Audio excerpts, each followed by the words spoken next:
One of the games we're spotlighting this week, kind of our game of the week in the first round of the playoffs or quarterfinals here in 2024, takes us to Class 3A with the Riverton Wolverines hosting the Powell Panthers, a rematch of a Week 0 game, which was a dogfight, finished 7-0 way long time ago. And I'm joined by Riverton head coach Mark Lenhardt. Your squad goes 7-2 this season, 4-1 in the conference. How would you describe how you're playing right now, Mark, just from seeing your team here these last few weeks coming into the playoffs?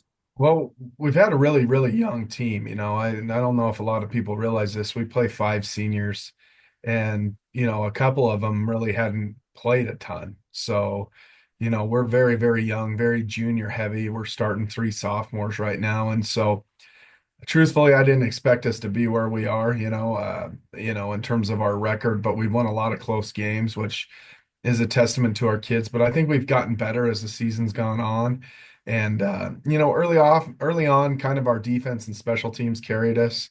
And now offensively, we've started playing a little bit better the last 3 to 4 weeks, which is normal for a team that's pretty young. It takes a little time to get that clicking. So I'm pleased where we're at right now, but more importantly, I'm just happy with the growth that we're making with our football program in general. For 2 years ago, this was a one-win team, and now here we are with our first winning record in 10 years.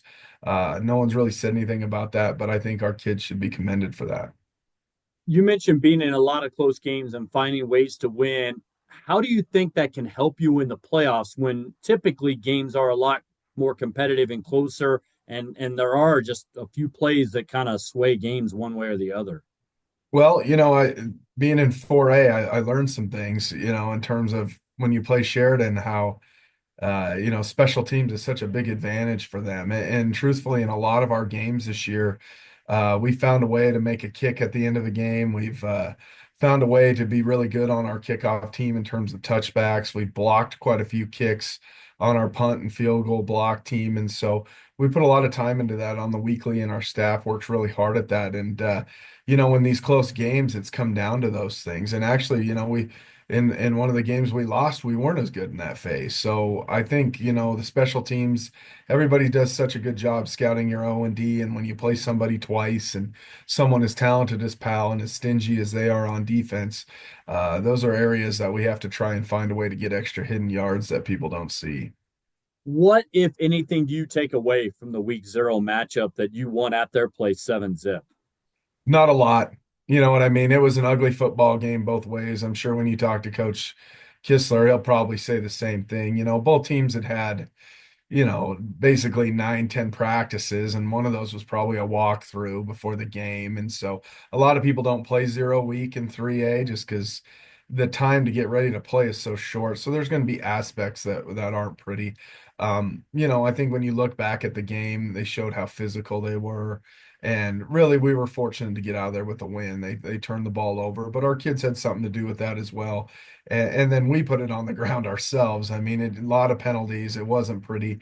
I think both teams are playing much better, and I know what kind of talent they have. And off their team from a year ago that I thought was really talented, they have about five of those kids back that were all-state players. So uh, we definitely know that when we won that game that we were fortunate to win it, and we know how talented they are and that it'll be a tough matchup as they're playing their best football right now as well. I hate to bring it up, and you can blame me for the one guy who probably brings it up, but you guys were in this position last year, hosting a playoff game. Unfortunately, you got bit by a pretty good team from the West coming on the road to your place. Lessons learned from last year that you can maybe apply to this year, Mark?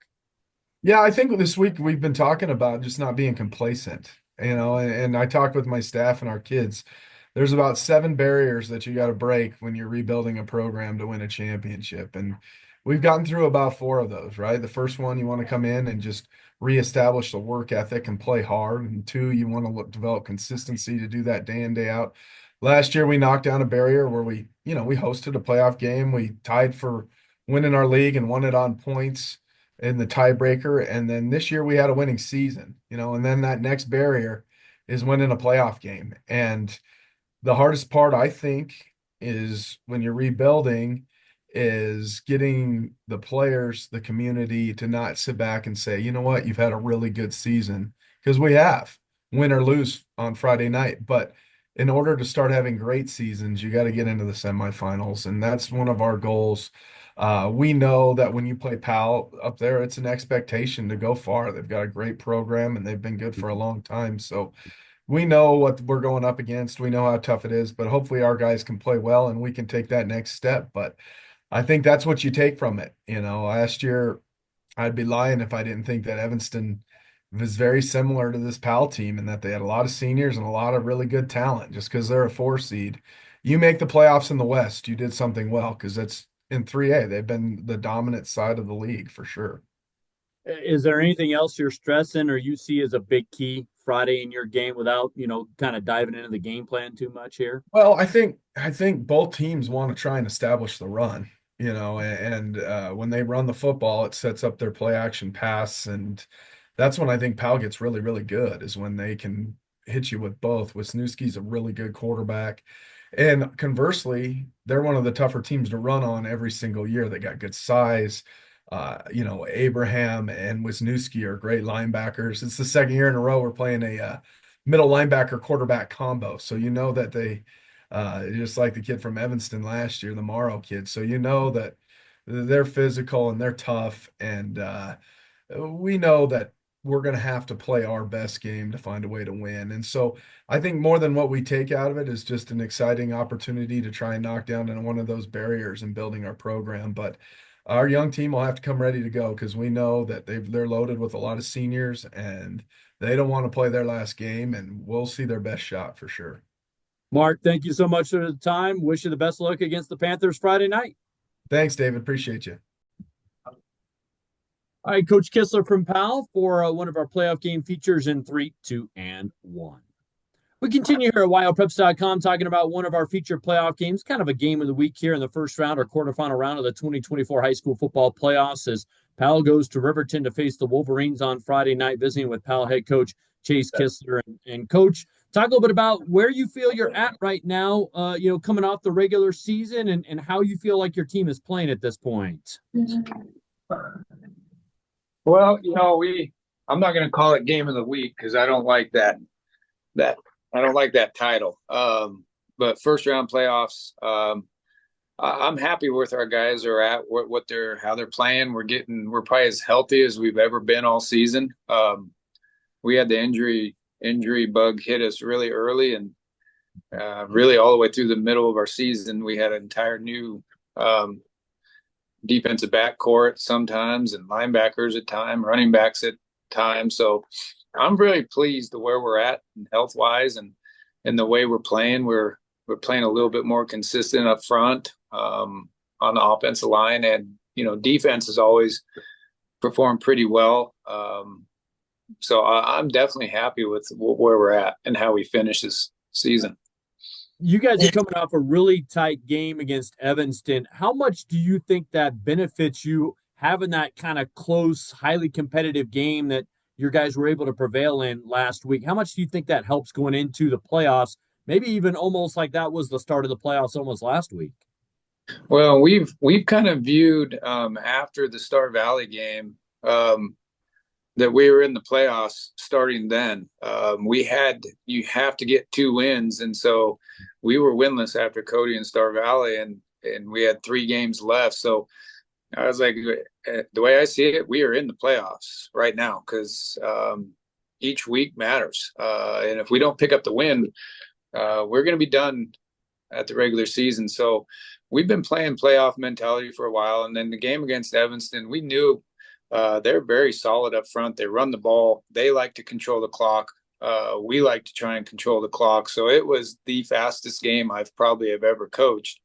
The first quarter took 1 hour, and the second quarter probably took, or second half took about 45 minutes with a 23-minute halftime. We were still done by 8. I was just in shock of how much time rolled off because both of us were running the ball and we completed passes and we probably controlled the ball for, I would say, almost 3/4 of that game. So I was very pleased. I know it was a close game by score, but by just ball security, I was just thinking in my head, like I never felt uncomfortable the way our defense was playing, our offense was picking up first downs.